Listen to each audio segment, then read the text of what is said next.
to the Whisky Comedian Podcast. We're here at Whisky Live in Glasgow, and I'm joined today by Joel and Neil from caskstrength.net. How are you doing, boys? Very good, thank you. Yep. Excellent. So why are you up in Glasgow today? What are you up to? Well, we've been up for a couple of days, just visiting some distilleries, catching up with friends, but we've ultimately ended up here at Whisky Live Glasgow to showcase some of the whiskies that have won in this year's World Whisky Award. The World Whisky Award. So we'll quickly go through from one side to the other. Right. Different whiskies we've got. We start off with this one. Well, Blue Hanger here, rather interesting. Blue Hanger is bottled by Berry Brother Rudd, very old wine merchant in London. Sensationally old and sensationally flavoured. We have the best Irish. That's the Blue Hanger, just so we can see it properly. Okay. Against my own blue jacket there. See, it goes well, doesn't it? It goes well, yeah. I colour code all my outfits to the whiskies as well. Do you want this one? Yep, this is Bushmills. It's the winner of the best Irish single malt whisky category. 16 years old, Bushmills. Bushmills, and it goes with his handkerchief. Can we see that there? Yes, yeah. gentlemen. Colour coded, perfection, fantastic.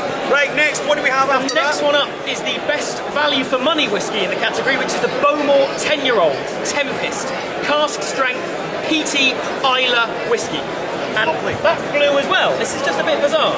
Right, and actually, if we take the Bowmore, actually it colour codes with his beard. Can you see that? That's where Joel's gone with this one. Is that the gingery notes? Yes. Yeah. That's it.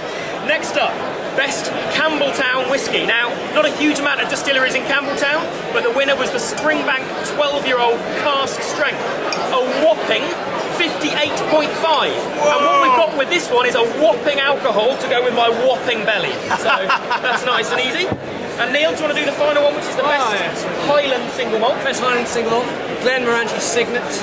Again, very elegant, very refined whiskey. I have to say the stopper for this whiskey probably weighs about as much as, I don't know, maybe me actually. I think it's that heavy. You could kill a man throwing this thing. It's a better weight. Wow. Got something to it, that's a cracker. Very refined, very elegant whiskey, very easy drinking as well. As right, it's down to here and all the rest are kind of up here. So. I love the colour code, or I love the bottle, the way the differentiation of the colour from the black to clear. That's absolutely great. Lovely, isn't it, that, really? Yeah, it's a great little whiskey, that one. Right, so what have you got in your hands then, gents? What do we have here? Well, because I'm wearing a blue jacket today, I've gone for the Blue Hanger, which we have here, which we talked about already. This is batting a very old cask, so there's a number of, definitely some Glenlivet, some what's the other one that's gone in there? Glenlivet and... No. Anyway, some Glens have gone into that. Could be any, really. It's a jazz whiskey. It's a jazz the Glens, whiskey. all the Glens in it, your Glen Millers and everything else. Great whiskey, quite heavily sherried. I love this. It's mature, it's refined. This is a real sipping whiskey. I mean, I think you can spend many an hour at home enjoying this and kind of lose yourself in it, really. So, absolutely. Do you have the same? I think so. It's a very much an after-dinner whiskey. It's very rich, very oily, very unctuous. It's got all that lovely kind of rich red fruit compote going on in the nose, on the palate. It's very drinkable, especially for something of this age and this strength. It really kind of goes down quite well. It's great. Well, before getting into whiskey, you guys used to work in the music industry. What did you do for that? For our sins, we did. We used to take your money, I suppose. Now, we used to find artists, so we were in the A&R department, right? With artists and repertoire. So we'd be sent off all over the world to find and sign new artists, which was kind of cool because we ended up meeting each other in hotels and we'd be bored out of our minds. There'd be a whiskey bar.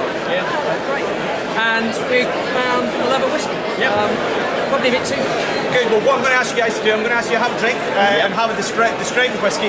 What I'd like you to do is tell me, if that whiskey were a band, Right. which band would it be and why? And for you, Joel, if that whiskey were a music festival, Okay. which music festival would it be and why? So off you go. What about you, Neil? Interesting. Very complex.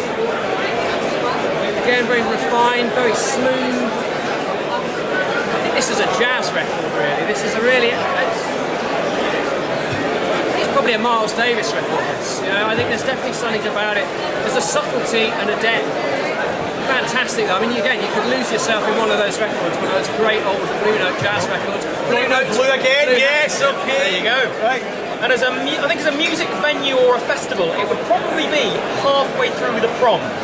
Because it's classic, it's got some really great different orchestral notes in and there's a whole load of different instruments playing at once. But it's not the end of the festival that's flag waving and pompous. It doesn't do that. It sits, it enjoys, it relaxes. Yeah, lovely. Perfect. Thank you very much, gentlemen. Slanjiva. Enjoy. Thank you very much. This has been the Whisky Comedian Podcast with me, Alan Anderson, here at Whisky Live in Glasgow. Today joined by the boys from caskstrength.net, Neil and Joe. Thank you very much. We'll see you again next time. Goodbye. Bye. Cheers. Slash.